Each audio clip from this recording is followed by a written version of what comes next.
주님의 은혜가 함께 하시길 축복합니다. 성령이 내 안에 계심을 아는가, 이런 제목으로 말씀 나누도록 하겠습니다. 지난 목요일 날 돌아오면서 제가 뉴웨이브 스쿨 강의를 마치고 돌아오면서 그런 생각이 들었습니다. 나는 기쁨이 있는가? 나는 행복한가? 나는 평안한가? 제가 스스로 그런 질문을 해봤어요. 근데 기쁨이 있고 평안하고 만족이 있다, 이런 결론을 내렸어요. 무슨 기준으로 그러는가? 내 아내가 잘해주고 자녀들이 잘하고 먹고 사는데 걱정 없고 그래서인가? 아니라고 봅니다. 사실 여러분 행복하십니까? 여러분 평안하십니까? 여러분 안식이 있습니까? 무엇이 여러분으로 하여금 안식하고 평안하고 행복하게 하십니까? 아니면 뭐가 여러분이 불행하고 뭐 때문에 낙심됩니까? 무엇입니까? 제가 평안하고 안식이 있고 행복이 있다고 생각하는 것은, 기쁨이 있는 것은 우리 주 예수 그리스도 때문입니다. 우리 주 예수 그리스도의 은혜 아래서 저가 영원한 생명을 소유한 자이고, 예수 그리스도께서 내 안에 영원히 계시고, 또 예수 그리스도께서 때를 따라 돕는 은혜로 함께 하심, 이것이 얼마나 신나는 일인지를 이렇게 묵상하게 되었습니다. 우리 마음이 좀 높아지면 자꾸 남과 비교하게 되고, 우리가 뭐 가진 소유, 이런 가치관의 문제 가지고 우리가 비교하기가 참 쉬운 것 같다는 생각이 들었어요. 그러나 우리 주님 안에 있는 그 놀라운 안식, 평강, 기쁨, 주님이 우리에게 주신 것을 생각해보면 그게 얼마나 놀라운지, 이런 생각을 해보게 됩니다. 아, 우리 그리스도인들 안에 그 하나님의 기준에 기초하여 우리 안에 이런 기쁨이 있어야 된다고 봅니다. 환경과 상관없이 주님이 우리와 함께 계시는데, 주님이 우리와 동행하시고 주님이 우리에게 주신 은혜가 너무나 놀라운데, 영원한 생명을 얻었다는 것이 너무 크고 놀라운 은혜인데, 우리가 어찌 불행하다고 여기면 되겠습니까? 어찌 우리가 낙심되면 되겠습니까? 사실 우리 안에 유일한 기쁨은 주님 안에 있는 그런 기쁨으로 우리가 충만해야 되겠다, 이런 생각을 해보게 됩니다. 여러분, 그 주님으로 인하여 기뻐할 수 있기를 축복합니다. 주님 때문에, 주님 때문에 그런 기쁨이 넘친다면 얼마나 좋을까. 오늘날 우리의 신앙생활이 때로 무기력한 이유가 있어요. 그것은 뭐냐? 우리가 중요한 진리를 놓치기 때문이에요. 혹은 중요한 진리를 잘못 이해하기 때문에 그런 것 같아요. 아까 제가 지금 나눈 부분도 그래요. 우리 주님이 우리를 위하여 하늘 권리를 포기하고 내려오셔서 나에게 영원한 생명을 주시기 위해 십자가에 달려 죽으시고, 그 주님이 우리와 함께 계시는데, 그 기준으로 본다면 사실 얼마나 놀라운 은혜인가, 축복인가. 이런데 또 세상적 가치관으로 보면 돈이 많아야, 세상적 가치관으로 보면 내 남편이 나에게 잘해줘야, 내 주변 내 자녀들이 내게 잘해줘야, 그래야 내가 기쁘지, 나는 뭐 도무지 소망이 없네, 이렇게 볼 수밖에 없는 거죠. 그래서 기본적인 우리에게 진리 가운데 우리가 서는 게 얼마나 중요한지 모르겠다 싶어요. 제가 교만에 대해서 많이 생각했거든요, 최근에. 지난 8월 18일 이후에 하나님께 저 자신을 많이 돌아보게 하시고 교만에 대해서 생각하게 하는 시간이 참 많았던 것 같아요. 근데 그때 이런 저런 생각을 하면서, 교만은 진짜 무서운 병이거든요. 혹시 지난 금요일 날 우리 설교했던 것 좀 올려주시면 좋겠고요. 금요일 날 설교를 좀 들어보면 좋겠어요. C.S. 루이스는 그런 표현을 해요. 교만은 가장 악한 암이다. 죄 중에 최고의 죄다. 근데 문제는 우리가 교만을 잘 몰라요. 교만을 몰라요. 그 암과 비슷하다, 이런 표현을 해요. 암이 우리 속에서 자라고 있어도 모르잖아요. 증상이 나타나기 전까지는, 아니면 병원에 가서 찍어보기 전에는. 그런 것처럼 교만도 잘 모른다는 거예요. 근데 우리도 모르는 순간에 교만에 빠지면 진짜 심각한 문제를 야기시키거든요. 교만은 자기를 높이는 거예요. 자기가 뭔가 됐다고, 남보다 낫다고 생각하는. 언제 교만할까요? 언제 교만해질까요? 성경을 가만히 찾아보니까요, 은혜 많이 받은 후에 교만해져요. 성경을 찾아보니까 성경 공부 엄청 하고 난 다음에 교만해지고요. 하나님의 은혜로 부자 된 다음에 하나님의 은혜로 대적을 물리치고 강성한 나라를 차지한 이후의 교만함이 가장 쉽더라고요. 예. 저도 사실 순간순간 그 자리에 가 있는 거를 경험하고요. 그 자리에 제가 자주 실패하는 모습을 봐요.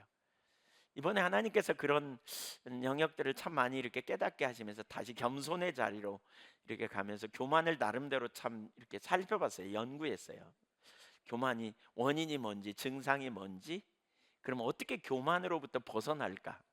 그러니까 원인, 증상, 결과를 보니까 비참해요. 결과는 아주 비참해요. 하나님이 교만한 자를 대적하거든요. 바꿔 말하면 교만한 자는 하나님과 대척점에 서요. 그러니까 교만은 되게 무서운 거예요. 교만하면 안 자라요.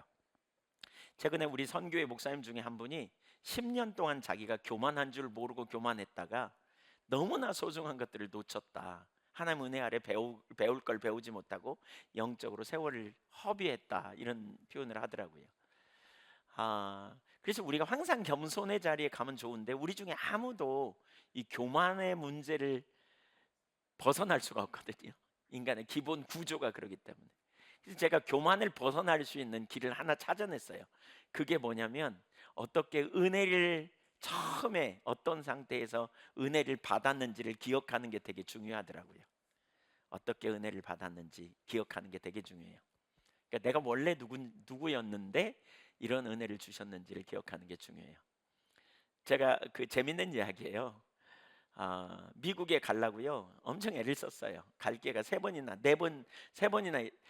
막 있어갖고 미국 가려고 가서 그 대사관에 그때는 이제 비자를 내야 갈 수 있었거든요. 비자. 갔다가 세 번이나 거절당했어요. 화염병 던질 뻔했어요. 제가 미국 대사관에 얼마나 그냥 화가 나는지. 근데 네 번째 이제 또 집회를 오라 그래서 안 간다 그랬는데 다시는 안 가리라 그랬는데 집회 와달라 그래서 냈더니 그냥 보지도 않고 통과돼 가지고 너무 기뻤어요. 야, 그러고 나서 이제 미국 비행기도 끊고 이제 티켓도 끊고 그리고 참 신났는데 어느 날 어떤 분이 저에게 만나 가지고 그러는 거 있죠. 목사님 미국 가신다면서요? 그래서 네. 집회 가신다면서요? 그래서 네. 그랬더니 축하해요. 너무 잘 되셨어요. 막 그래요. 근데 이분이 그러다가 갑자기 제가 목사님 꿈을 하나 꿨어요. 그래서 무슨 꿈을요? 꿈꾸는데요. 꿈에요. 하나님이 내가 이길수 목사를 랜덤했다? 그러셨대요. 랜덤이 뭔지 아시잖아요? 그냥 아무거나 주셨다는 거예요. 예. 제가 살짝 기분 나쁘더라고요. 이왕이면 내가 너를 지명하여 불렀나니 너는 특별한 내 소유다. 이렇게 하면 얼마나 좋아요. 듣는 사람 기분 좋고. 근데 랜덤했다 이러는 거 있죠. 그래서 제가 속으로 네 그러면서 속으로 에이 꿈을 못 같이 꿨네 막 이러면서 예. 근데 그 의미가 뭔지 최근에가 아니라 하여튼 그 교만에 대해 생각할 때마다 그 의미가 뭔지 왜 하나님이 그걸 저에게 말씀하셨는지 사실 그걸 기점으로 미국에 그 이후에 여러 번 가고요 유럽도 가고 세계적으로 여러 나라에 가게 되는 시작 지점이었거든요. 그러니까 처음 보내면서 주님이 교만할까 봐 랜덤한 거야. 너 특별해서 보낸 거 아니야. 이렇게 말씀한 거죠. 자, 이번에도 그런 은혜를 참 되게 깨달았어요.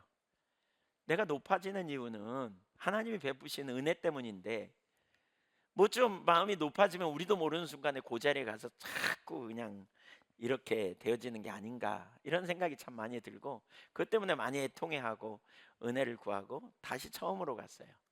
그러니까 주님이면 충분한 거죠. 그렇죠? 예, 허물과 죄로 죽었던 나를 구원하신 주님의 은혜야말로 너무 놀랍잖아요. 맞죠? 네. 그 안식 또 그 자리에 있는. 근데 이걸 놓친단 말이에요. 그러니까 예수님이 진리를 알지니 진리가 너희를 자유롭게 하리라고 하셨는데 우리가 진리를 자꾸 놓쳐. 그래서 그러다 보면 우리 그리스도인이 무력해지고 그러다 보면 우리가 주님 안에 있는 그 놀라운 평강과 안식의 삶을 놓치게 되는 이런 일이 우리 가운데 얼마나 비일비재하게 일어나는지 모르겠어요. 예. 특별히 오늘 제가 우리가 함께 나누려고 하는 것은 성령의 내주하심에 대해서 나누려고 해요. 내주하심. 어, 이렇게 말하잖아요. 고린도전서 3장 16절에 너희가 하나님의 성전인 것, 그리고 하나님의 성령이 너희 안에 계시는 것을 알지 못하느냐? 이렇게 묻거든요. 여러분 아시죠? 여러분 하나님의 성전이에요. 여러분 아세요? 그리고 성령이 여러분 안에 거하세요? 네, 잘 됐어요. 근데 한번 생각해 보세요. 가만히 성령님이 여러분 안에 계세요. 뭐 하세요? 뭐 하시나요? 성령님이 여러분 안에서 뭐 하고 계신가요? 예, 그냥 뭐 여러 가지 말을 하실 거죠? 네, 어떤 역할을 구체적으로 하시는지, 어떻게 행하고 계시는지, 우리가 이 부분을 참 잘 깨닫지 못하면 우리 삶의 능력을 상실해요. 되게 중요한 게 이거예요. 되게 정말 중요한 게. 그러니까 주님이 내주하신다는 사실은 다 알아요. 근데 이게 이론에 머물다면 우리는 구약의 신앙생활을 할 수밖에 없다는 거예요. 그러니까 우리 신앙은 구약의 신앙생활이 아니라, 신약은 구약과 신약의 차이가 있잖아요. 이 차이를 별로 인식하지 못할 수 있어요. 주님이 우리 안에 거하시는, 우주를 창조하신 주님이 우리 안에 거처를 삼고 오셔서 우리 안에 계심을 우리가 제대로 인식한다면 어떤 일이 있을까? 우리가 염려하겠습니까? 나를 위해 육신을 입고 오셔서 자신을 십자가에 내어주시는 분이 우리 안에 거하신다면 우리는 어떻게 살겠습니까? 어떻게 살겠습니까? 예수님이 그 명절 끝날, 그러니까 그 초막절 기간에 유대인들에게는 그런 의식이 있었어요. 초막절 기간에 광야 생활을 기념하면서 하는 행위 중에 하나가, 목마른 그들을 위해서 반석에서 물을 내신 사건을 기념해서 예루살렘 백성들이 그 시내 그 실로암 못으로 가서, 연못에 가서 거기서 물을 떠가지고 갖다 붓는 그런 의식이 있었어요. 그러니까 매일 그 일을 하는 거예요. 이 그 초막절 기간에. 근데 그 행렬을 보면서 예수님이 이렇게 말해요. 37절, 요한복음 7장 37절, 명절 끝날 곧 큰 날에 예수께서 서서 외쳐 이르시되 누구든지 목마르거든 내게로 와서 마시라. 나를 믿는 자는 성경의 이름과 같이 그 배에서 생수의 강이 흘러 나오리라 하시니 이는 그를 믿는 자들이 받을 성령을 가리켜 말씀하신 것이라. 예수께서 아직 영광을 받지 않으셨으므로 성령이 아직 그들에게 계시지 아니하리라. 목마른 자는 누구든지 와서 마시라. 더 이상 목마르지 않게 할 것이다. 왜? 그 배에서 생수의 강이 흘러 넘치리라. 이렇게 말하면서 그 배에서 흐르는 생수의 강은 뭐예요? 성령을 가리킨다. 이렇게 말하죠. 유대인들이 가지고 있는 사상에 에스겔서 47장에 보면 성전에서 물이 흘러가지고 나중에 무슨 일이 있어요? 그 물로 인하여 모든 만물이 소성케 되고 사해 바다가 다시 물고기가 사는 그런 살아있는 바다로 바뀌게 될 거다. 이렇게 표현하거든요. 그러니까 갈증이 해소되는 놀라운 역사. 자, 예수님이 승천하시면서 성령이 오시면 너희 삶은 목마르지 않는 삶이 될 거야. 이렇게 말해요. 그러니까 성령님이 우리 안에 계시면, 예수님 승천하신 이후에 성령이 오실 때, 성령님이 우리 안에 계실 때 생수의 강이 흘러 넘치는 놀라운 역사가 있을 거라고 말하고 있어요. 과연 우리 삶에 생수의 강이 흘러 넘치는 삶을 우리가 살고 있는지, 아니면 지적인 이론적인 그 지식으로 머물고 있는지 우리 자신을 좀 돌아봐야 되는 거죠. 기본적인 진리 중에 하나가 성령님이 우리 안에 내주하신다는 사실인데, 그렇죠? 이 사실을 알고 이 사실을 기초한다면 우리는 이 땅에서 적극적으로 성령님을 따라 살아야 되는 것이죠. 그러니까 이제 이게 우리 가운데 너무너무 중요한 영역이에요. 자, 몇 가지를 좀 보겠습니다. 첫째, 신약 시대는 성령의 시대입니다. 하나님께서 포로로 잡혀간 이스라엘 백성들의 회복을 예언하면서 주신 말씀이 있어요. 구약에서부터 이제 그 신약의 삶이 무엇인지를 예언한 이 말씀이 있어요. 예레미야 31장, 그러니까 두 부분을 볼 거거든요. 예레미야 31장 31절 이하의 말씀과 에스겔서 36장 26절 이하의 말씀을 볼 거예요. 우선 예레미야 31장 31절 같이 읽어보겠습니다. 시작. 여호와의 말씀이니라. 보라, 날이 이르리니 내가 이스라엘 집과 유다 집에 새 언약을 맺으리라. 이 언약은 내가 그들의 조상들의 손을 잡고 애굽 땅에서 인도하여 내던 날에 맺은 것과 같이 아니할 것은, 내가 그들의 남편이 되었어도 그들이 내 언약을 깨뜨렸음이라. 여호와의 말씀이니라. 그러나 내가 그날 후에 내가 이스라엘 집과 맺을 언약은 이러하니, 곧 내가 나의 법을 그들의 속에 두며 그들의 마음에 기록하여 나는 그들의 하나님이 되고 그들은 내 백성이 될 것이라. 여호와의 말씀이니라. 그들이 다시는 각기 이웃과 형제를 가르쳐 이르기를 너는 여호와를 알라 하지 아니하리니, 이는 작은 자로부터 큰 자까지 다 나를 알기 때문이라. 내가 그들의 악행을 사하고 다시는 그 죄를 기억하지 아니하리라. 여호와의 말씀이니라. 이렇게 말씀하잖아요. 내가 이스라엘 백성들과 새 언약을 맺을 거야. 새 언약이란 말은 신약을 얘기해요. 새 언약, 옛 언약, 구약이죠. 예, 구약. 그러니까 이 새 언약은 옛 언약, 바꿔 말하면 이스라엘 백성들 하나님께서 애굽에서 그들을 불러내던 때와 다를 것이다, 이렇게 표현해요. 다를 것이다. 그러면서 새 언약의 특징이 뭐냐? 하나님께서 하나님의 법을 하나님 백성들의 마음속에 두고 그들의 마음에 기록하는 것이 될 것이다, 이렇게 표현해요. 기록하는 것이 될 것이다. 어떻게 우리 마음에 기록한단 말인가? 그래서 다시는 여호와를 알라 말할 필요가 없을 만큼 하게 될 것이다, 이렇게 말해요. 그게 무슨 말인가? 우선 옛 언약은 뭐죠? 하나님께서 하나님의 법을 돌판에 기록해서 주셨습니다. 그러니까 고린도후서 3장 3절에 보면 뭐 우리가 아는 바와 같이 십계명 돌판에 기록해서 옛 언약을 줬어요. 그리고 이 언약을 그들이 지키기 위해 노력했어요. 말씀대로 살았어요, 못 살았어요?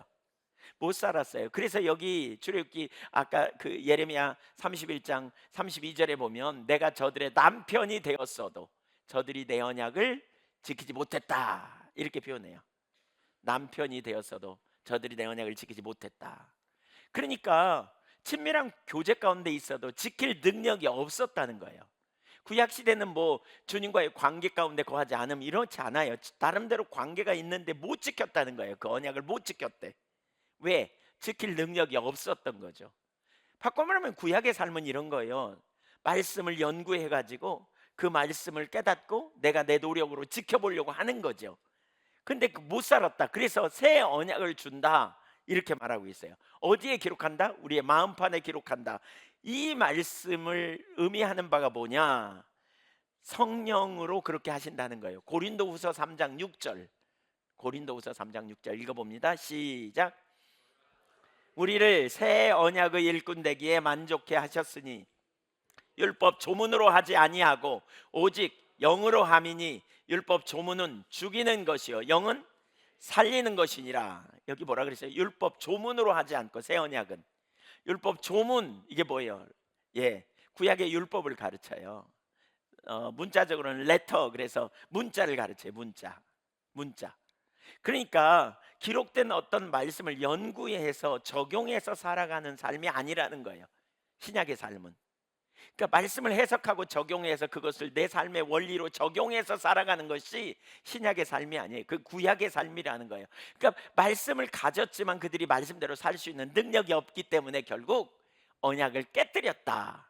그래서 내가 그것을 대체해서 신약의 삶은 성령에 의한 삶을 살게 할 거다, 이 말입니다. 오직 영으로 함이니, 율법 조문으로 하지 않고 영으로 한다, 이렇게 말하죠. 율법 조문은 죽이는 것이요 영은 살리는 것이다. 그래서 영이라고 번역된 단어는요, 대부분의 영어 성경에 보면 성령으로 번역되어 있습니다. 신약의 삶은 성령에 의한 삶이라는 거예요. 살리는 것. 그러니까 성령의 삶이 뭐예요? 말씀을 깨닫게 하시는 분도 성령님이시고, 그렇죠? 말씀대로 살 수 있도록 우리에게 도우시는 분도 성령님이세요. 네, 여러분 이 말씀을 읽어갖고 하나님이 이렇게 하라고 하시는구나 지식으로 아는 게 아니라 성령께서 깨닫게 하시면 하나님의 명령으로 우리에게 옵니다. 그리고 그 말씀대로 살도록 하는 열정을 우리 가운데 성령이 부어주시고, 또한 살 수 있는 은혜도 부어주십니다. 그 능력도 부어주시는, 바로 그게 신약의 삶이라는 거예요. 구약의 삶과 신약의 삶이 달라요. 구약의 삶과 신약의 삶. 그러니까 오늘날 우리가 성령에 의한 삶을 살지 않으면 구약의 신앙생활을 하기가 참 쉬워요. 예, 쉬워요. 좀 뒤에 더 가서 설명하겠습니다. 구약의 또 다른 회복을 약속하는, 신약을 예언하는 부분을 보면 하나님의 성령께서 하나님의 백성을 어떻게 살리신가, 그러니까 바꿔 말하면 성령에 의한 삶을 위하여 무엇을 하시는지에 대해 두 단계로 가르칩니다. 에스겔서 36장 26절을 보십시오. 네, 시작. 또 새 영을 너희 속에 두고 새 마음을 너희에게 주되 너희 육신에서 굳은 마음을 제거하고 부드러운 마음을 줄 것이며 또 내 영을 너희 속에 두어 너희로 내 율례를 행하게 하리니 너희가 내 규례를 지켜 행할지라.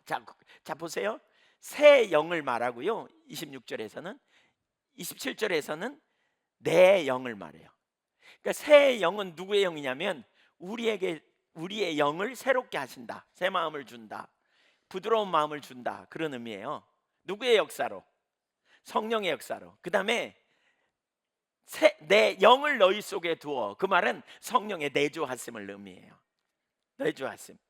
성경을 보면 하나님은 본인이 거하시기 위해서 먼저 거처를 마련하는데요, 예를 들면 아담에게 생기를 불어넣으시기 전에 그 몸을 지으셨거든요. 네. 또 이스라엘 시내산에서 언약을 맺자마자 제일 먼저 뭐라 그랬어요? 성막을 지으라. 왜? 내가 너희 중에 거하기 위하여 성막을 지으라, 이렇게 말씀하셨어요. 그러니까 먼저 성막을 짓게 하시고 그 안에 임재하셔서 함께 하셨죠. 성막이 완성되자 그 위에 임하셨잖아요.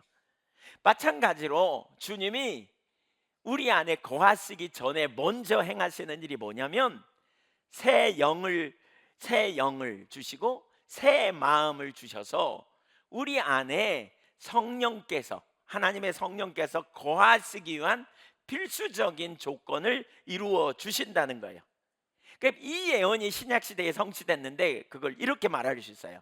우선 들으세요. 첫째는, 그 예언이 어떻게 성취되냐면, 첫째는 성령으로 거듭남 사건이에요. 성령으로 거듭남. 요한복음 3장 5절을 읽어보겠습니다. 요한복음 3장 5절 시작. 예수께서 대답하시되 진실로 진실로 내게 이르노니 사람이 물과 성령으로 나지 아니하면 하나님의 나라에 들어갈 수 없느니라. 성령으로 거듭나야 된다. 고린도전서 12장 3절을 볼까요? 시작. 그러므로 내가 너희에게 일렀으니 하나님의 영으로 말하는 자는 누구든지 예수를 저주할 자라 하지 아니하고 또 성령으로 아니하고서는 누구든지 예수를 주시라 할 수 없느니라. 예수님을 주님이라고 할 수 있는 것은 전적인 성령의 역사다라고 말했어요. 맞죠? 네, 성령의 역사. 성령으로 우리가 거듭나잖아요. 그러니까 성령님은 우리에게 죄를 깨닫게 하세요. 그리고 뭐예요? 그러니까 성령님이 우리에게 죄가 무엇인지 깨닫게 하셔서, 조명하셔서 죄가 뭔지 알게 하시고 그 다음에 회개하게 되겠죠. 그런 다음에 우리의 유일한 구원자이신 예수 그리스도를 알게 하셔서 예수 그리스도를 믿음으로 거듭나게 하시지요. 거듭나게 하세요. 그러면서 그리스도 안에서 새로운 피조물로서 이제 예수님의 성품, 신의 성품에 참여하는 자로 우리를 바꿔놓으십니다. 바꿔놓아요. 이것이 뭐냐? 에스겔서 좀 전에 본 36장 26절 한번 읽어볼까요? 이 예언의 성취예요. 시작. 또 새 영을 너희 속에 두고 새 마음을 너희에게 주되 너희 육신에서 굳은 마음을 제거하고 부드러운 마음을 줄 것이며, 바로 이 약속의 성취예요. 이게 그러니까 주님이 우리를 거듭나게 하셔서 우리에게 새 영을 주고 새 마음을 주고 부드러운 마음을 주고 굳은 마음을 제해, 그래서 하나님 앞에 온유하고 겸손함으로 서는 이러한 그 새 영을 가진 성도는 하나님의 자녀고요. 결과적으로는 무슨 일이 벌어지냐? 하나님의 성령께서 우리 안에 내주하시는 성전의 기초가 되는 거예요. 성전. 그렇게 성전된 우리에게, 예수 믿는 우리에게 하나님의 성령이 우리에게 임하시는 거예요. 그래서 베드로가 이런 고백을 하잖아, 이런 얘기 하잖아요. 사도행전 2장에 보면 이렇게 마음에 찔려 사람들이, 그럼 우리가 어찌하여 구원을 얻을꼬? 그랬더니 너희가 각각 회개하고 예수 그리스도의 이름으로 죄 사함을 받고 세례를 받으라. 그리하면 성령을 선물로 받으리니라고 말했어요. 그러니까 중생 거듭남의 체험을 통해서 우리가 어떻게 해요? 성령을 받아들이는 성전으로 준비된 거예요. 그때 바로 하나님의 성령을 우리 가운데 주시는 거예요. 성령이 우리에게 선물로 오신다는 거예요. 여러분 너무나 놀라운 거예요. 왜 선물이에요? 선물. 시시한 선물이 아니에요. 어마어마한 선물이에요. 이제 뒤에 보시면 알겠지만, 그래서 여기 이렇게 말하는 거죠. 내 영을 너희 속에 두어 너희로 내 율례를 행하게 하리니. 성령이 오실 때 우리는 그분의 말씀을 따라 사는 것이 무거운 짐이 아니라 성령께서 자꾸 우리에게 말씀을 따라 살도록 격려해주고 우리를 세워주시고 믿게 만들고 주님을 믿게 만들고 우리의 신앙이 날로 새로워지도록 인도하시고 우리를 보호하시고 지키시고 돌봐주시고 변호하시고 우리에게 전략을 주시고 우리와 함께 하시는 거죠. 아멘. 네. 그래서 우리가 염두에 둘 건 내 영과 성령이 함께 연합해서 증거해요. 로마서 8장 16절에 보면 성령이 친히 우리의 영과 더불어 우리가 하나님의 자녀인 것을 증언하신다 그랬죠. 우리 영은 새로워지고 거듭난 영이라면 하나님의 성령은 우리 영 안에 거하시면서 우리의 영과 구별되시면서 동시에 우리 영 안에서 함께 우리가 자녀라는 것을 증거하고 계신다는 거예요.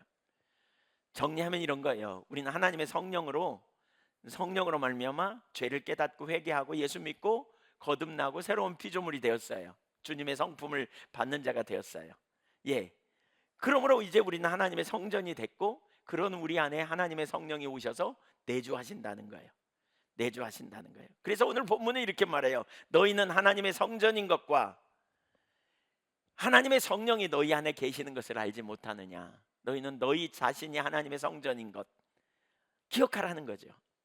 성령이 내주하심과 동시에 우리는 성령님이 우리 가운데, 그러니까 우리가 거듭나는 순간 성령님이 우리 가운데 내주하시는, 이건 거의 동시적인 사건입니다. 동시적인 사건이에요. 우리가 예수 믿고 거듭나면, 그렇죠? 성령님이 우리 안에 내주하시는 일, 거듭남, 이게 거의 동시적인. 그래서 초대교회는 그렇게 강력한 역사가 일어나면서 수많은 사람이 변화되었거든요. 가만히 생각해 보세요. 가만히. 성령님이 어디 계신다고요? 맞습니까? 네. 여러분 안에 계세요. 그럼 여러분 안에서 뭘 하고 계시는지, 이 의미가 뭔지를 좀 더 설명해 보면, 우리가 하나님의 성전이다, 이 표현은요, 성전을 이라는 그 단어 자체가 나우스라는 헬라어인데요, 이것은 성전의 본체, 곧 지성소가 있는 성전이다, 이런 의미예요. 그 우리 안에 지성소가 있는 거예요. 예, 지성소가 있는 성전. 그러니까 지성소에, 성전, 구약 시대의 성전을 보면 지성소에는 아무나 못 들어가요. 여러분 함부로 갈 수도 없고 가까이 갈 수도 없는 곳이에요. 왜냐하면 거기 하나님이 임재하시기 때문에. 거기 잘못 가면 심각해요. 죽어요. 근데 하나님이 지성소를 우리 안에 지으시고 우리 안에 와 계신다는 거예요. 어마어마한 사건입니다. 예루살렘, 아담과 하와가 하나님과 서늘한 곳을 함께 다니며 걸었잖아요. 근데 아담이 반역함으로 말미암아 하나님이 하나님의 임재를 떠났어요. 그러나 다시 하나님과 언약을 맺은 아브라함, 이삭, 야곱, 그리고 시내산에서 언약을 맺은 이스라엘 백성들에게 성전을 짓게 하고 그들과 동행하셨죠. 그들 안에 거했어요. 그러면 가나안 땅에 들어간 이스라엘 백성들은 하나님을 만나기 위해서는 성전에 가야 했어요. 그리고 거기 가서 제사를 통해 하나님을 만났어요. 근데 신약 시대에 하나님의 성령이 우리 안에 내주하신다는 사실은 우리 안에 이제 성령께서 내주하고 계시기 때문에, 성전이기 때문에, 특별히 이 성령께서 우리 안에 거하신다는 말의 의미 속에 우리가 염두에 둬야 될 것은, 우리 마음의 가장 깊은 곳에 지성소가 숨겨져 있고요, 거기에는 내주하신 성령을 통해서 성부, 성자 하나님이 임재하셔서 거하신다는 거예요. 그리스도의 영이 우리 안에 생명의 능력으로 함께 하신다는 거예요. 우주를 창조하신 하나님이 우리 안에 내주하고 계세요. 예, 우리를 거쳐 삼고 계신 거죠. 그리고 이제 내내 동행하세요. 예수님이 승천하시면서 뭐라 그랬어요? 내가 세상 끝날까지 너와 함께 하리라. 아멘. 예, 끝날까지 함께 하신대요. 끝날까지. 요한복음 14장 18절에 보면 뭐라 그랬냐? 내가 너희를 고아처럼 버려두지 아니하려고 너희에게로 오리라 그랬어요. 그러니까 우리 안에 내주하셔서 고아를 돌보는 아버지처럼, 그냥 고아처럼 아무렇게나 내버려 두는 그 일이 아니라 구체적으로 돌보고 구체적으로 인도하고 구체적으로 이끌어 주시는 일을 이루시겠다는 거예요. 예수님께서 승천하시면서 제자들에게, 우리가 오늘날 참 되게 심각하게 놓치고 있는 게 성령에 의한 삶이에요. 많은 사람들이 말씀 강조하거든요. 되게 중요해요. 말씀 아무리 강조해도 지나치지 않아요. 왜냐하면 말씀은 우리의 삶과 사역과 신앙의 기준이기 때문에 그래요. 다림줄이에요. 그 토대 위에 우리가 서야 돼요. 그런데 우리 신앙을 말씀을 잘 연구해서 우리 삶에 적용시키면 되는 것으로 이해한다면 틀렸어요. 그렇지 않아요. 단지 그것이 우리 신앙생활이라면 틀렸어요. 그러면 성령님이 계실 곳이 없잖아요. 성령님이 우리에게 우리가 읽은 말씀, 우리가 깨닫는 말씀을 성령께서 적용시켜 주시고 조명해 주셔서 우리의 삶이 실제로 살 수 있도록 도우시는 능력이 성령님께 있단 말이에요. 놀라운 성령의 능력이라는 책을 쓴 잭 디어는 미국의 유명한 달라스 신학교 구약학 박사입니다. 성경을 1000번 이상 읽었다고 그러니까 어마어마하게 성경을 읽었죠. 그 달라스 신학은 유명한 대학입니다. 예. 근데 이 달라스 신학의 신학 전통은 세대주의 신학이라고요. 세 시대만 초자연적인 능력의 역사가 있었다 이렇게 주장하거든요. 모세와 여호수아 시대, 엘리야와 엘리사 시대, 예수님과 사도 시대만 있었다. 다른 시대는 없었다. 그런데 이분이 어떤 계기를 통해서 자기가 잘못됐다는 걸 깨달아요. 그리고는 바뀝니다. 그래서 그분은 초자연적인 성령 역사가 계속되고 하나님께서 오늘날에 우리에게 성령을 통해서 여전히 말씀하고 계시고 우리가 그 음성을 듣고 그분과 교제하는 것이 우리 신앙의 핵심이라고 그분은 이렇게 말해요. 근데 그분이 그 초자연적인 역사가 끝났다고 주장하는 자리에 있었기 때문에 성경적으로 너무 잘 이렇게 정리해 놨어요. 그 책이 놀라운 성령의 능력, 놀라운 하나님의 음성 이런 책인데 기회가 되면 좀 보면 좋을 것 같아요. 잘 그 부분에 관심 있는 분들은 많이 찾아보면 너무너무 잘 정리해 놨어요. 정말 잘 정리해 놨어요. 그러니까 그분이 이런 표현을 해요. 그분이 뭐라 그러냐면 오늘날 성경적 이신론자들이 있다. 그러니까 이신론이 뭐냐면, 그러니까 세계관에 있어서 유신론, 그러니까 하나님을 믿는 성경적 세계관에서 자연주의 세계관으로 바뀌어요. 하나님 없다, 뭐 이렇게 막 나가는, 이성이 진리다, 막 이렇게 말하는 세계관으로 바뀌는데 그 과정에 뭐냐면 이신론자들이 있었어요. 이신론은 뭐라 그러냐? 하나님이 창조하셨다, 맞다, 동의한다. 그런데 하나님이 여전히 지금 우리 시대를 개입하신다는 것은 합당하지 않다. 하나님은 시계 제조업자처럼 시계를 만들어서 팔면 더 이상 개입하지 않는 것처럼 그렇게 하나님은 더 이상 개입하지 않는다, 이렇게 말한 기독교 이단입니다. 기독교가 이렇게 잘못되게 된 그런 아주 과정에 이신론자들이 큰 역할을 했습니다. 근데 이 잭디어가 그런 표현을 해요. 기독교 이신론자들이 성경을 그렇게 읽는다는 거예요. 그러면서 이렇게 말해요. 내 양은 내 음성을 들으며 이랬잖아요. 근데 내 양은 한 권의 책을 읽으며, 이렇게 그들은 이렇게 생각한다는 거예요. 내가 가면 또 다른 보혜사를 보내리니, 이게 성경의 약속인데 그들은 이렇게 읽는다는 거예요. 내가 가면서 한 권의 책을 남겨주리니, 이렇게 읽는다는 거예요. 그러니까 우리는 성경이 매우 중요하고 핵심적인 교리이고 아주 기본적으로 우리가 성경으로 무장돼야 하는데 성령님 없이 성경을 읽으려고 그러면 안 된다는 거죠. 성령님의 인도를 받아야 된다는 거죠. 그렇지 않으면 구약의 신앙과 별 차이가 없는 거예요. 성령님이 우리 안에 내주하셔서 우리 안에 거하시고 우리를 운행하시고 우리를 돌보시는데 그 삶을 살지 못하면 심각한 거예요. 성령 빼놓으면, 성령님을 인식하지 못하면 무기력에 빠지게 되는 거예요. 그래서 우리는 내주하시는 성령님을 의지하고 그리스도를 바라보는 일을 집중적으로 하지 않으면 절대로 능력이 없어요. 절대로 능력이 없어요. 한번 따라하세요. 성령님이 내 안에 오셨다. 나를 고아처럼 버려두지 않기 위해 오셨다니까요. 고아는 돌봄을 못 받잖아요. 부모가 얼마나 자녀가 한 아이가 자라는데 부모의 손길이 필요합니까? 바로 성령님이 우리 안에서 그 일을 하기 위해 우리 안에 내주하셨다니까요. 그러니까 우리는 성령님을 의지하지 않으면 안 돼. 성령님 인도하심 없이는 안 돼요.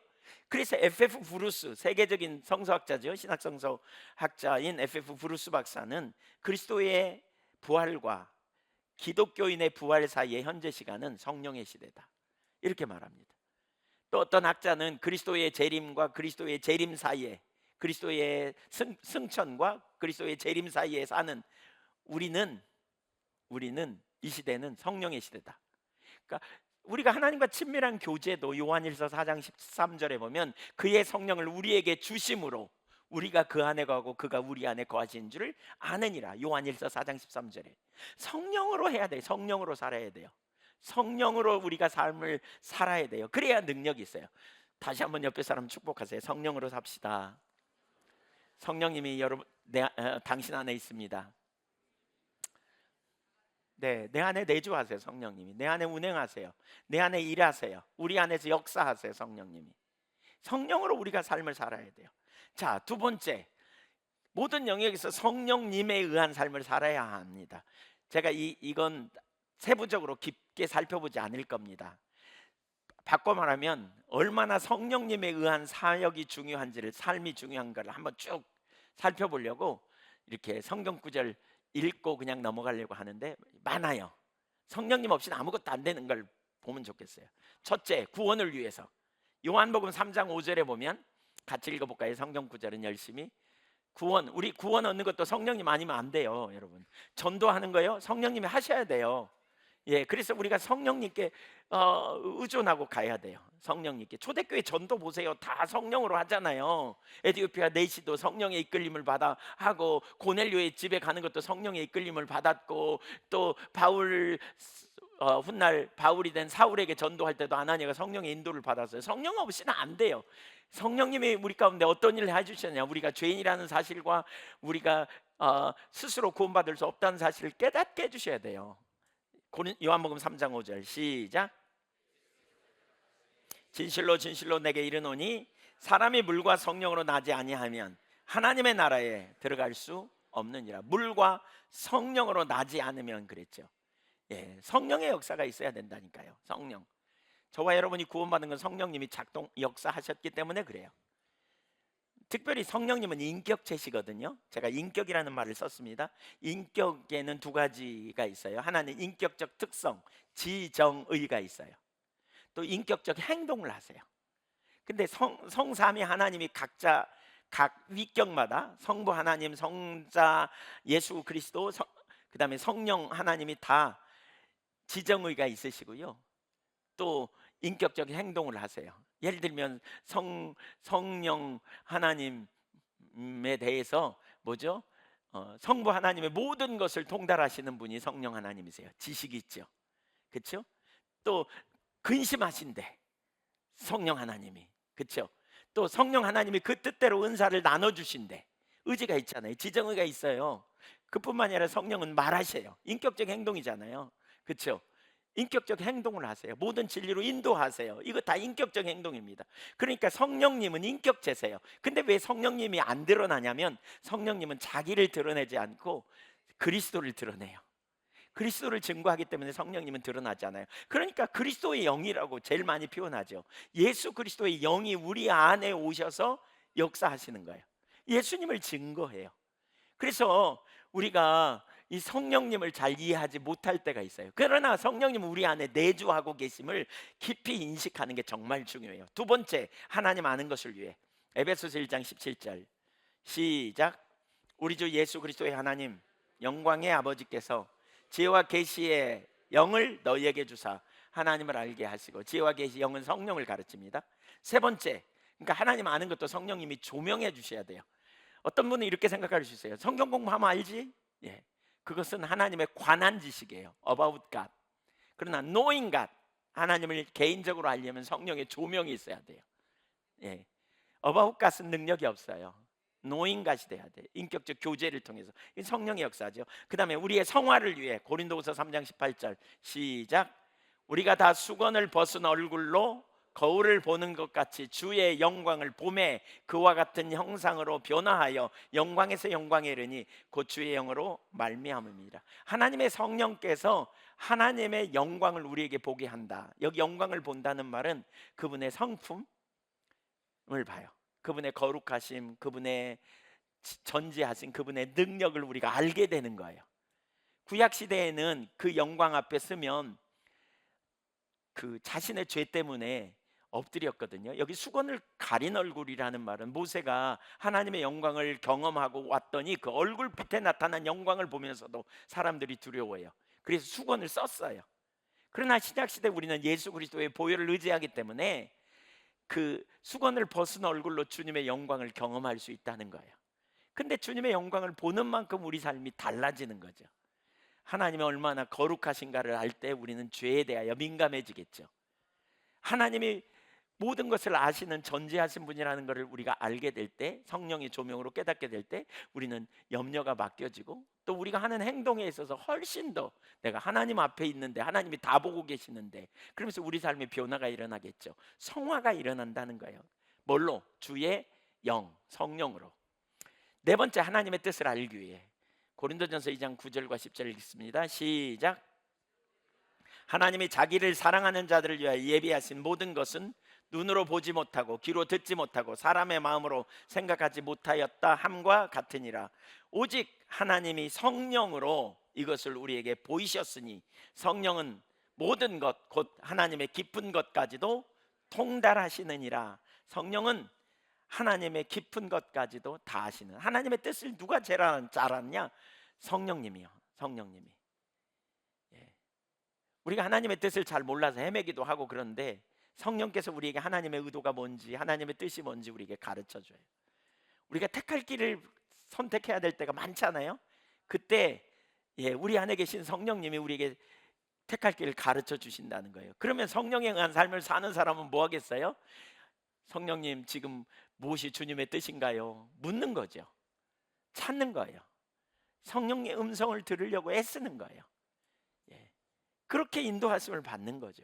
이렇게. 다섯 번째, 우리의 사역을 위해 요한복음 5장 19절 20절 보세요. 예수님이 어떻게 사역을 감당하셨는지 시작. 예수께서 그들에게 이르시되 내가 진실로 진실로 너희에게 이르노니 아들이 아버지께서 하시는 일을 보지 않고는 아무것도 스스로 할 수 없나니 아버지께서 행하시는 그것을 아들도 그와 같이 행하느니라. 아버지께서 아들을 사랑하사 자기가 행하시는 것을 다 아들에게 보이시고 또 그보다 더 큰 일을 보이사 너희로 놀랍게 여기게 하시리라. 그러니까 예수님은 아무것도 스스로 할 수 없다 그랬어요. 19절에 보면 하지 않는다가 아니에요. 할 수 없대. 아니, 예수님의 하나님의 아들로서 할 수 없겠어요? 하실 수 있어요. 그러나 우리의 모델로서 신성을 내려놓고 우리의 모델로서 아무것도 스스로 할 수 없다는 거예요. 그럼 어떻게 해요? 아버지가 행하신 일을 보고 그 일에 자신의 삶을 들여 헌신한다는 거예요. 그 일에.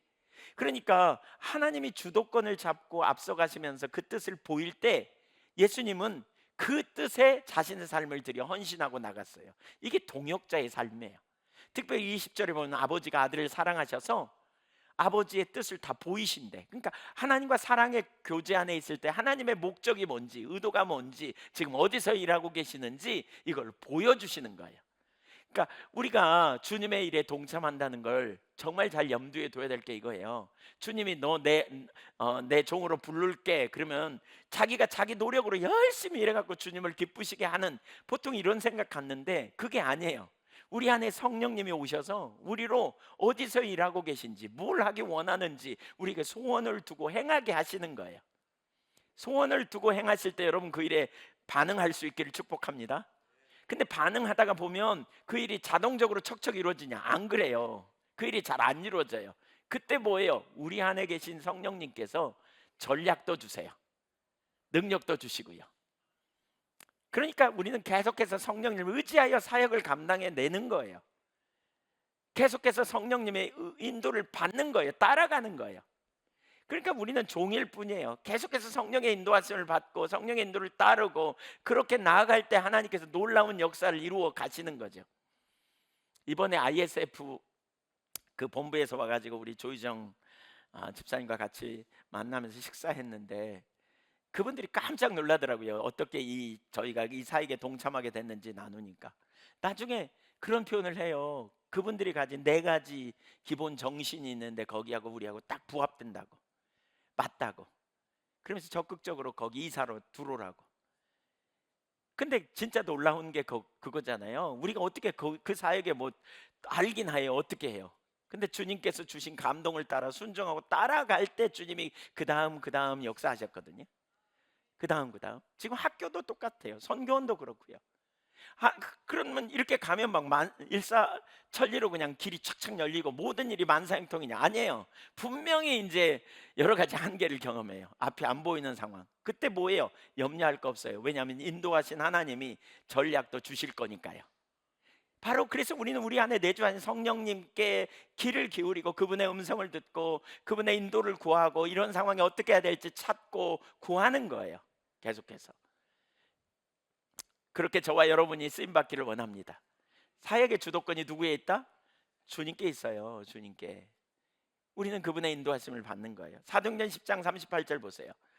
예수님이 어떻게 사역하셨는지 시작. 성령과 능력을 기름 붓듯 하셨음에 그가 두루 다니시며 선한 일을 행하시고 마귀에게 눌린 모든 사람을 고치셨으니 이는 하나님이 함께 하셨음이라. 나사렛 예수에게 성령과 능력을 기름 붓듯 하심으로 사역을 감당했대. 예수님도 성령의 능력으로 사역을 감당했어요. 그러니까 우리도 똑같이 예수님처럼 사역할 수 있어요. 뭘로? 우리 안에 오신 성령님, 우리 안에 내주하신 성령님, 그분이 우리에게 지혜가 되시고 그분이 우리에게 길이 되시고 전략이 되시고 필요한 순간에 능력으로 함께 하시고 필요한 순간에 저와 여러분에게 은사를 부어주셔서 나타내셔서 저와 여러분을 통해 놀라운 열매를 맺게 하실 능력이 그분에게 있는 거예요. 독립군처럼 우리 가면 안 돼. 성령님을 의지하는 거예요. 성령님 귀를 기울이는 거예요. 귀를 기울이는 거예요. 네. 그래서 누가복음 24장 48절에 너희는 이 모든 일의 증인이라 그러면서 49절에 예수님이 그 3년 동안 훈련시킨 제자들에게 마지막에 하신 말씀이 이거예요. 볼지어다 내가 내 아버지께서 약속하신 것을 너희에게 보내리니 너희는 위로부터 능력으로 입혀질 때까지 이 성에 머물라 그랬어요. 성령의 능력으로 그 일을 감당하게 된다는 거예요. 사도행전 9장 31절도 한번 보실까요? 이건 좀 다른 부분이지만 한번 볼까요? 시작. 그리하여 온 유대와 갈릴리와 사마리아 교회가 평안하여 든든히 서가고 주를 경외함과 성령의 위로로 진행하여 수가 더 많아. 성령의 위로라는 말은 격려라는 말입니다. 성령께서 막 격려해 주셨어. 성령께서 막 격려해서 세워 주셨어. 여기 그러니까 침체되고 어떤 때는 하다 보면 지치고 그때 성령께서 격려해 주시는 역사. 힘들고 어려울 때 성령님께 힘들다고 지쳤다고 우리 안에 내주하신 성령님 앞에 나아가는 거예요. 은혜가 필요하다고. 성령님이 우리를 새롭게 하시고 인도하시고 사도 바울이 고린도 지역에 갔을 때 복음을 전하는데 유대인들이 막 벌떼같이 일어나갖고 막 핍박하거든요. 그때 저녁에 기도하는데 하나님의 성령께서 이렇게 말해요. 이 성중에 내 백성이 많다. 담대하라. 이게 얼마나 격려가 됐을까요? 얼마나. 야, 진짜 놀랍다. 성령님의 격려를 통해서 넘어가는 거예요. 저와 여러분이 우리 안에 계신 성령님을 무시하면 안 돼요. 우리가 예수 믿고 거듭났다면 성령님이 우리 안에 와 계시거든요. 그러면 우리가 능력 있는 삶을 살려면 성령에 의한 삶을 살아야 돼요. 성령님이 우리에게 지혜가 되시고 성령님이 우리에게 길이 되시고 성령님이 우리에게 변호사가 되시고 성령님이 우리의 유로자가 되시고 성령님이 우리를 격려해 주시고 성령님이 때를 따라 돕는 은혜를 우리에게 부어주시는 성령으로 사시기를 축복합니다. 성령님을 우리 안에 내주한 성령님을 되게 우리가 신뢰하고요. 성령님 없이 되는 일이 별로 없어요. 여러분 보세요. 6번 우리의 예배를 위해 빌립보서 3장 3절을 보세요. 시작. 하나님의 성령으로 봉사하며 그리스도 예수로 자랑하고 육체를 신뢰하지 아니하는 우리가 곧 할례파라. 참된 그리스도인. 참 그리스도인이 누구냐? 하나님의 성령으로 예배하며. 여기 봉사라는 말은 예배한다는 말입니다. 그리스도 예수로 자랑하고 육체를 신뢰하지 않는, 그러니까 복음의 기초에서 성령에 의한 예배를 드리는, 성령에 의한 예배, 성령님이 주도하시는 예배 뭐가 있어요? 성령의 인도하심을 따라야 돼요. 찬양도 성령의 인도하심을 따라 선곡해요. 예. 설교도요, 그날 하나님이 우리에게 주시고자 하는 메시지를 전하는 거죠. 그래서 성령의 인도하심을 받기 원해요. 제가 목회가 이렇게 별로 스트레스 없거든요. 전 참 좋은 성도님들을 만난 것 같아요. 그래서 별로 스트레스가 없어요, 저는. 근데 하나 있어요. 그게 뭐냐면 주님이 속히 안 말씀하셔가지고 제가 밤새, 그래서 제 머리가 자꾸 빠지나 봐요. 예. 그냥 밤새 주님이 주시는, 오늘 이 시간에 주시는 주님의 메시지를 전하려고 얼마나 애쓰는지 몰라요. 예. 하나님이 우리에게 주시는 메시지를 나누기를 원하여 갈망하고 사모하고 주님의 음성을 듣기 원하고 사모하고 막 그러거든요. 주님이 주시는 그러한, 또 성령이 주도하시는 예배에는 이 성령의 조명이 있어야 돼요. 깨달음이 있어야 돼요. 지금 제가 설교를 하지만 속으로 막 기도합니다. 하나님 깨닫게 해주세요. 하나님 비춰주세요. 성령님 비춰주세요. 그런 경험이 있잖아요. 똑같은 설교 맨날 들어도 맨날 그 말이 그 말 같더니 어느 날 그 말이 이 말이었어? 이런 경험 하시면 고개 끄덕거려 보세요. 네, 별로 없는 것 같은데. 네, 네, 그런 거 있죠? 네, 성령의 조명, 그 다음에 성령의 나타남. 이건 은사와 관련된 영역이죠. 나타남. 초대교회 성령의 나타남이 있었거든요. 고린도전서 14장 26절에 보면. 그래서 그러한 역사들, 그래서 치유가 일어나기도 하고 이런 일들이죠.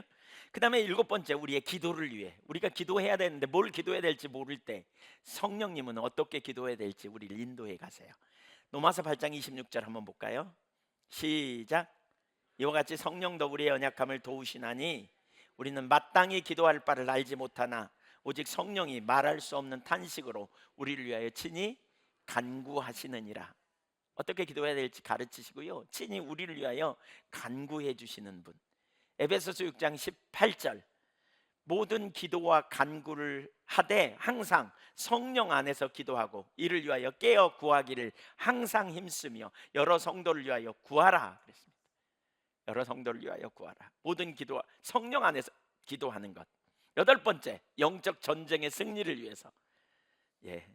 에베소 6장 17절, 구원의 투구와 성령의 검 곧 하나님의 말씀을 가지라. 여러분, 영적 전쟁도 그거예요. 결국 하나님이 영적 전쟁을 우리로 승리케 하시는 분이에요. 하나님은 전제하시잖아요. 적군이 매복해 있다고 쳐보세요. 어디로 가야 되는지 하나님은 다 잘 아세요. 우리가 인생을 살아가는 동안 적군이 매복해 있는데 모르고 우리는 가죠. 보이는 게 전부니까. 근데 그래서 성령의 인도를 받는 게 얼마나 중요한지 몰라요.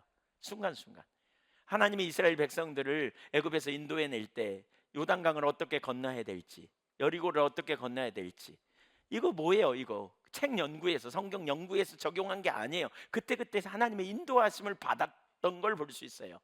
여호수아도 성령으로 충만했어요. 지혜와 계시의 영으로, 지혜의 영으로 충만케 됐거든요. 민수기 보면 그 모세에게 안수를 받을 때 충만케 됐어요. 그때 이후로 말씀을 주야로 묵상하도록 하나님 말씀하셨지만 동시에 그는 성령의 인도하심을 받았어요.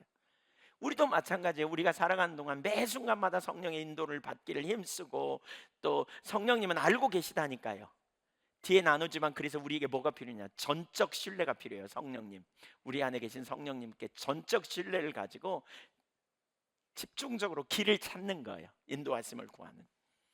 네, 예수님이 마태복음 4장에 보면 그 성령에 이끌려서 마귀에게 시험을 받으러 갔을 때 예수님은 그때그때 말씀을 통해서 기가 막히게 분별해내잖아요. 이렇게.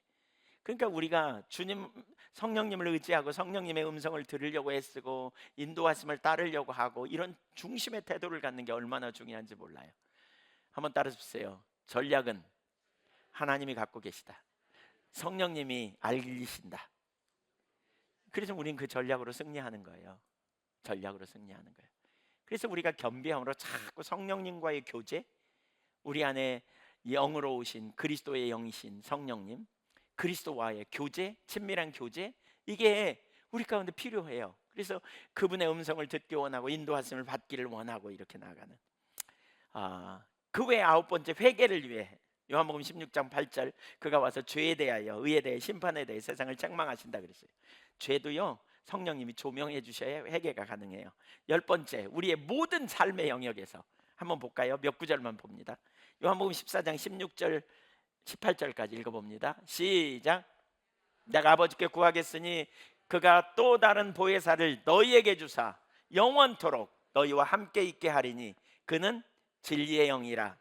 세상은 능히 그를 받지 못하나니 이는 그를 보지도 못하고 알지도 못함이라. 그러나 너희는 그를 아나니 그는 너희와 함께 거하시며 또 너희 속에 계시겠습니다. 너무나 놀랍잖아요. 진리의 영이 우리 속에 영원히 계신데, 영원히 예수님이 또 다른 보혜사, 원래 예수님이 보혜사셨어요. 원래 보호하시고 은혜를 주시고 가르치시는, 한문으로 말하면 그렇죠. 그냥 근데 영어로 말하면 컴포터, 카운셀러, 헬퍼, 가이드, 티처 이런 단어들이 다 보혜사예요. 가르치시고 또 뭐죠? 돕고 또 상담하시고 격려해 주시고 인도해 주시고, 이게 다 보혜사라는 말의 의미예요. 예수님이 제자들을 그렇게 하셨잖아요. 근데 이제 승천하시면서 또 다른 보혜사를 보내신대. 그래서 우리 안에 거하게 하신대, 영원히. 그리고 우리를 인도하시는 거예요. 왜 그리스도인의 삶에 능력이 없냐면 바로 이 보혜사 성령님을 따라 살지 못하기 때문에 그래요. 오늘 한번 돌아보세요. 여러분 성령님을, 여러분이 우리 안에 계신 성령님께 귀를 기울이고 성령님을 여러분이 의지하고 성령님께 피하고 성령님께 처방을 구하고 이런 삶을 얼마나 사셨는지 한번 생각해 보세요. 얼마나 사셨는지. 혹시 우리 안에 계셔 근데 그냥 무시하고 살지 않았는지 돌아보세요. 18절, 내가 너희를 고아와 같이 버려두지 아니하고 너희에게로 오리라 그랬어요. 그러니까 성령은 그리스도의 영이에요. 그리스도께서 또 다른 보혜사로 성령으로 오셨다니까요. 그래서 우리를 뭐예요? 고아처럼 버려두지 않고 돌봐요. 그가 부모처럼 돌봐. 부모가 자녀를 돌보듯이 돌봐. 세심하게 성령님이 우리를 세심하게 돌봐요. 그러니까 우리는 어려우면 성령님께 귀를 기울여야 돼요. 문제가 있으면 해야 돼요. 어떻게 될지 모를 때 성령님께 가야 돼요. 가르쳐 달라고, 깨닫게 해달라고, 인도해 달라고. 힘들면 힘들다고 말해줘야 돼. 어려우면 어렵다고 얘기해야 돼. 앞에 안 보이면 안 보인다고 묻는 거, 나누는 거예요, 성령님께. 그래서 할 수 있는 대로 우리의 마음을 활짝 여는 거예요, 성령님께. 우리를 고아처럼 버려두지 않게 오신 분이시라니까요. 그래서 성령의 음성을 들려가고 인도하심을 구하고 말이죠. 적극적으로 찾고. 14장 26절 27절 한번 보겠습니다. 26절로 보겠습니다. 시작. 보혜사 곧 아버지께서 내 이름으로 보내실 성령, 그가 너희에게 모든 것을 가르치고 내가 너희에게 말한 모든 것을 생각나게 하시리라. 여러분, 예수님의 사역, 예수님이 행하셨던 그 사역들 있잖아요. 가르치시고 또 말씀 주신 거 있잖아요. 이걸 성령님이 오셔서 지금 계속 하신다는 거예요. 계속. 그러니까 우리는 계속 성령님에 의한 삶을 살아야 계속 배우고요, 계속 영적으로 자라가고요, 계속 우리는 승리할 수 있어요.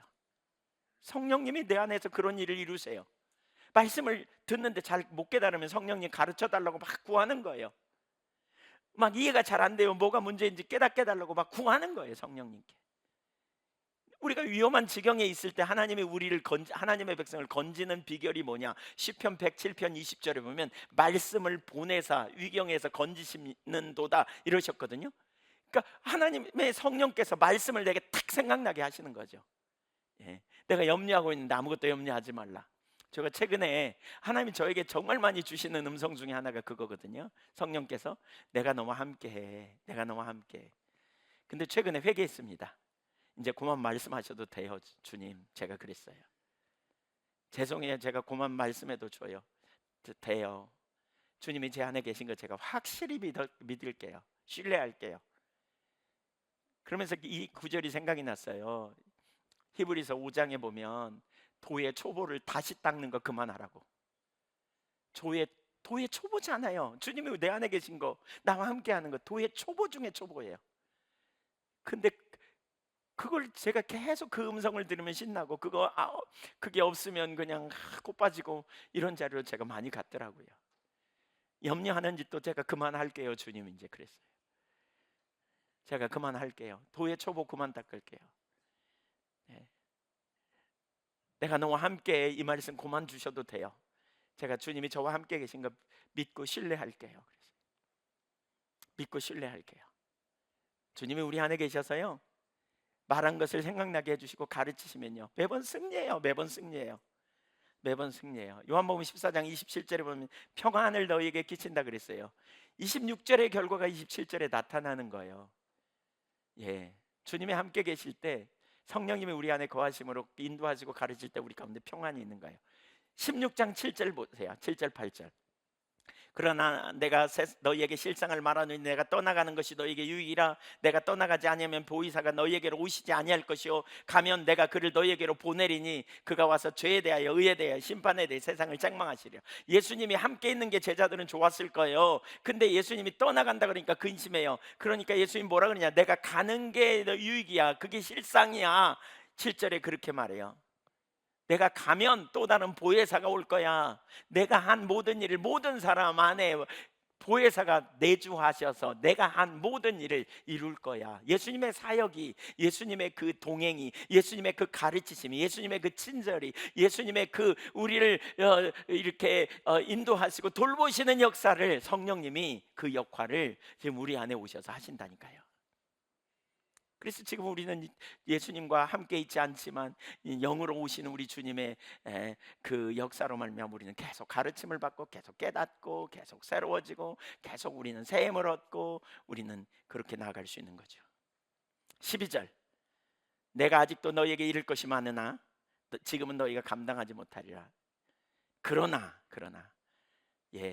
예수님께 직접 가르침을 받은 제자들이 다 감당 못해. 다 예수님의 가르침을 몰랐어. 그러나 진리의 성령이 오시면 그가 너희를 모든 진리 가운데로 인도하시리니, 모든 진리를 가르쳐 주신다는 거죠. 그러면서 그가 자의로 말하지 않고 예수님처럼, 예수님이 요한복음 14장 10절에 그런 표현을 하거든요. 난 아무것도 스스로 말하지 않는다. 내 아버지께 들은 걸 말한다. 성령님도 똑같이 한다는 거예요. 그러면서 오직 들은 것을 말하며, 이건 현재형입니다. 들은 것. 그러니까 그때그때 성삼위 하나님의 그 교제 가운데 들은 것을 우리에게 말해줘요. 그리고 장래일을 우리에게 알려주신다는 거예요. 이거 보세요. 더 얘기할까요? 사실 성령 아니면 아무것도 안 돼요. 우리 성령님 없이는, 성령님 우리가 의지하지 않으면 아무것도 안 된다니까요. 어떻게 계속 구약적 삶을 살아보겠습니까? 성령님 의지할 겁니까? 성령님 의지하며 사십시다. 성령 우리 안에 내주하세요. 성령으로 오셨어요. 성삼위 하나님이 우리에게 지성소를 삼고 우리 안에 계세요. 그래서 우리 안에 계신 주님, 그 주님이 우리의 탄식을 모를까요? 그 주님이 우리의 고백을 못 들을까요? 그 주님이 우리의 예배를 못 들을까요? 그 주님이 우리의 삶을 온전히 주도권을 갖고 이끄시기를 원하세요. 우리 마음에 잡초가 나는 것 주님 원치 않으세요. 그래서 우리를 자꾸 회복시키기를 원하세요. 그래서 우리가 정결하게 되기를 원하세요.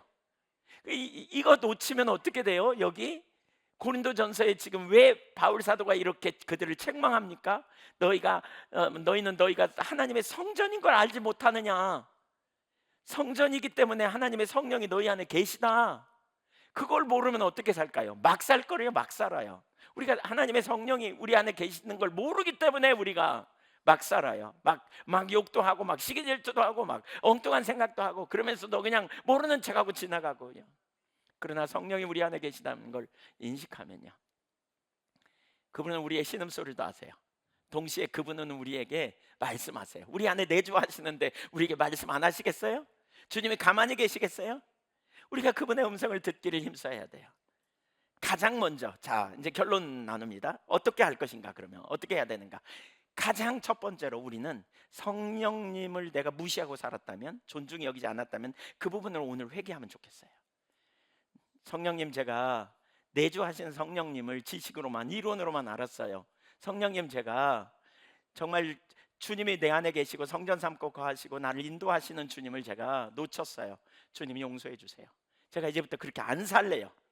예, 이렇게 안 살래요. 그 삶을 애통해하고 그렇게 살지 않겠다고 결단하는 거예요. 그래서 내가 성령님을 의지하고 존중히 여기고 내 안에 성전 삼고 와 계신 내가 하나님을 만나기 위해서 내가 뭔가 막 부르짖고 어디 가서 뭘 해야 된다고 자꾸 여겨지는데, 사실 우리는 어디서나 예배할 수 있거든요. 물론 하나님께서 함께 모여 연합으로 예배할 때 강력하게 임하시죠. 네, 가장 먼저 그걸 회개해야 돼요. 회개하자고요. 내가 무시한 거. 여러분, 이게 시작이에요. 우리 속에 시기하기까지. 사실 성령님은 언제까지 우리 안에 거하세요? 우리가 구원을 얻기까지, 구속의 날까지 우리가 인치심을 받고 우리 속에서 성령님이 계세요. 그러니까 성령님이 근심하는 일은 뭐예요? 무시하는 게 제일 근심한 거고요. 그래서 이제부터 성령님 없이 내가 안 살리라, 내가 성령님 의지하리라, 내가 포도나무이신 주님께 붙어있는 가지처럼 내가 성령님께 인도하심을 받고 성령님의 능력을 의지하고 성령님의 공급을 의지하고 성령님의 지혜를 얻고 내가 힘들 때 성령께 피하리라, 이렇게 나가셔야 돼요. 제가 지난 화요일 날 교만에 대해서 설교했거든요. 많은 분들이 엄청 이렇게 도전을 받았다고 얘기도 하고 또 문자도 보내고 그랬더라고요. 근데 그날 오후에요, 팍 넘어졌습니다. 누가 저를 속상하게 했습니다. 그냥 저를 깎아내리는, 예, 뭐 직접 대놓고는 안 했지만 하여튼 간접적으로 그런 경험을 제가 했습니다. 마음이 좀 불편하더라고요. 그래서 어떻게 했냐면 들어와 가지고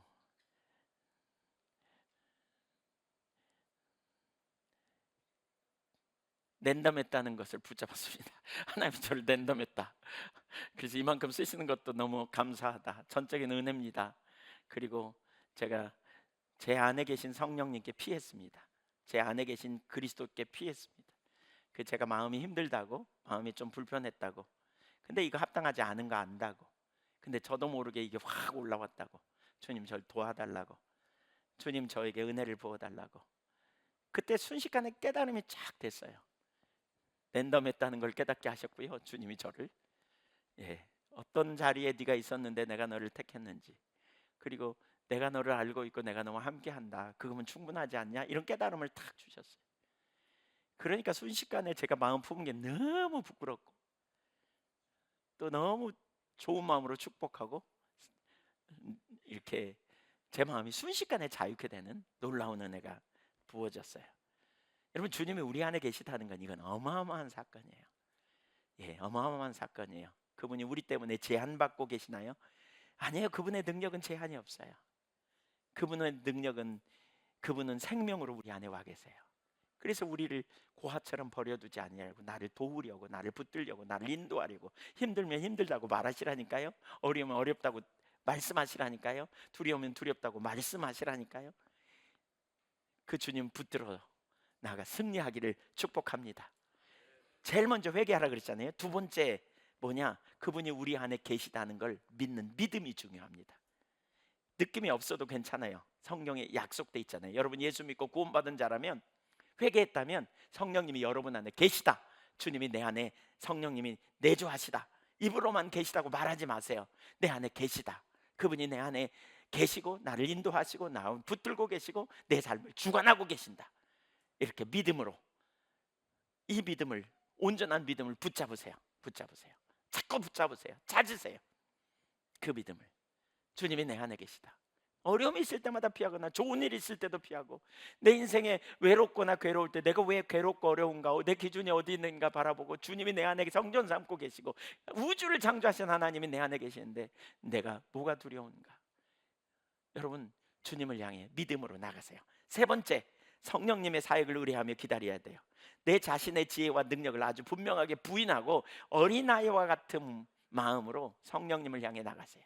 어린아이 같은, 내가 하려고 했던 모든 것을 내리고 잠잠히 성령의 인도하심, 그리고 그분의 행하심을 기다려요. 이때 되게 중요한 게 뭐냐? 그분의 음성을 들으려고 하셔야 돼요. 근데 성령님이 말씀하실 때요, 내 양심의 목소리거니 이렇게 생각돼요. 성령님이 말씀하셔도 성경적 어떤 진리, 익숙한 진리를 진리가 그냥 생각난 거니 딱 난 거거니 이렇게 생각할 수가 있어요.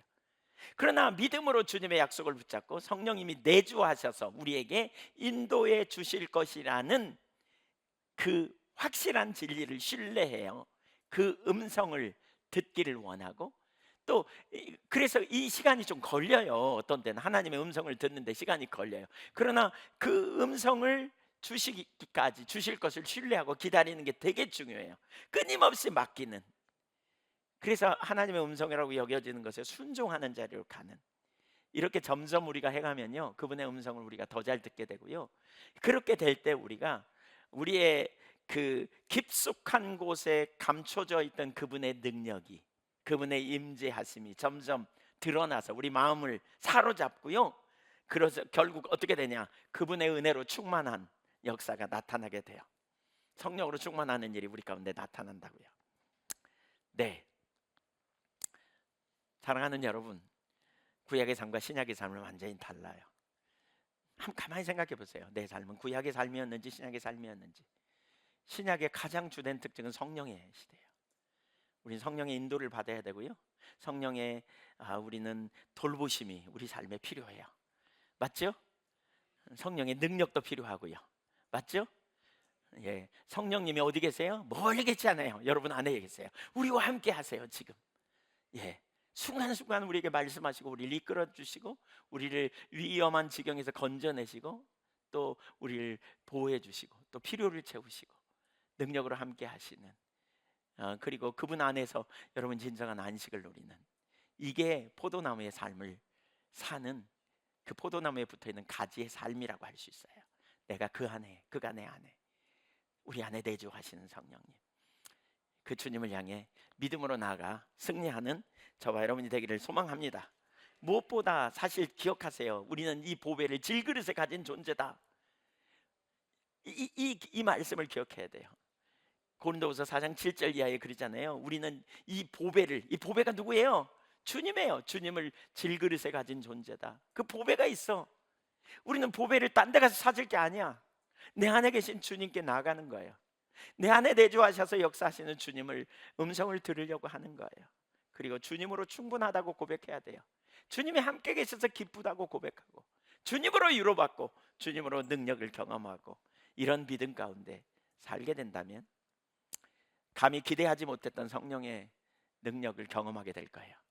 성령의 역사를 체험하고 경험하는 능력 있는 삶이 될 줄로 믿습니다. 주님 그 은혜를 부어달라고 우리 사모하며 나가기를 원합니다. 같이 기도하겠습니다. 우리 한번